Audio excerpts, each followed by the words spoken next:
మీ అభిప్రాయం అంటే ఉగాది నుంచి అంటున్నారు కదా, కొంతవరకు ఏదైనా రాయితీలు ఇస్తే బాగుంటుంది, కంప్లీట్గా ఉచితం పెట్టొచ్చు అంటారు.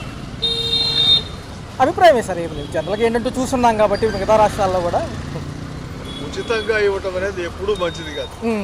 అది రాయితీ అంటే నామినల్గా కొంత తీసుకోవాలి, గవర్నమెంట్కి ఆదాయం ఉంటుంది.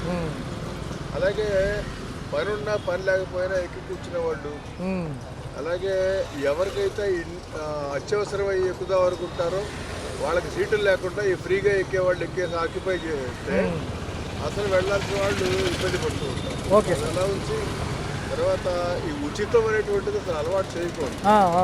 నిన్న దీని గురించి మాట్లాడారు సార్ ముఖ్యమంత్రి గారు. ఉచిత పథకాలకు డబ్బులు లేవు, తర్వాత ఇస్తాము, పోలవరం అమరావతికి ఇచ్చి మళ్ళీ అటు మళ్లించలేమని చెప్పారు. ఎందుకంటే ఎలా ఉంటుందంటే కొంతమందికి లేని వ్యసనాన్ని అలవాటు చేసి ఆ అలవాటు ఒక్కసారి మానేయమంటే వాడు చాలా ఇబ్బంది పడతారు. Okay sir. ఇంతకుముందు ఉన్న ప్రభుత్వాలు చేసిన పని అదే.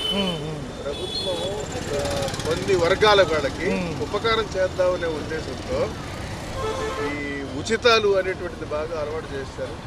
దాంతో అది కనుక మెయింటైన్ చేయకపోతే మేము కూడా డౌన్ అయిపోతామని చెప్పి తర్వాత వచ్చే ప్రభుత్వాలు కూడా అదే చేయాల్సి వస్తుంది కంపల్సరిగా.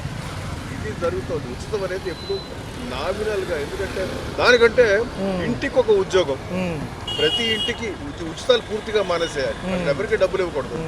ప్రతి ఇంటికి ఒక ఉద్యోగం కంపల్సరిగా, చిన్నతో పెద్ద వాళ్ళకున్న తాహతను వాళ్ళ ఎడ్యుకేషన్ బట్టి అది చేస్తే ఇంకా బాగుపడుతుంది, దేశం బాగుపడుతుంది, యువత బాగుపడుతుంది ముఖ్యంగా. సార్ మరి చూస్తే మరి పథకాలకు డబ్బులు లేవు కాబట్టి అప్పు ముడితే ఇస్తానంటున్నారు, మళ్ళీ అప్పే అవుతుంది కదా. అంతే కదా, అదే చెప్పేది.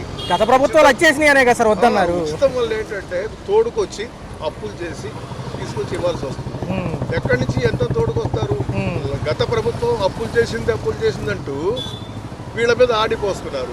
ఇప్పుడు వీళ్ళు కూడా అదే పంథాలో నడిస్తే, అప్పులు చేస్తే తర్వాత వచ్చే ప్రభుత్వానికి మళ్ళీ ఏంటి? అదే సార్, మళ్ళీ దీనికి ఒక విజన్ మళ్ళీ 2047 అంటూను. రేపు ఉంటామో లేదో తెలియదు. 47 ఉన్నంతలో జాగ్రత్తగా చేసుకుంటూ పోవాలి. ఒక పక్క చూస్తే సార్ ఇదే అంశంలో ఎలక్షన్స్ లేకముందు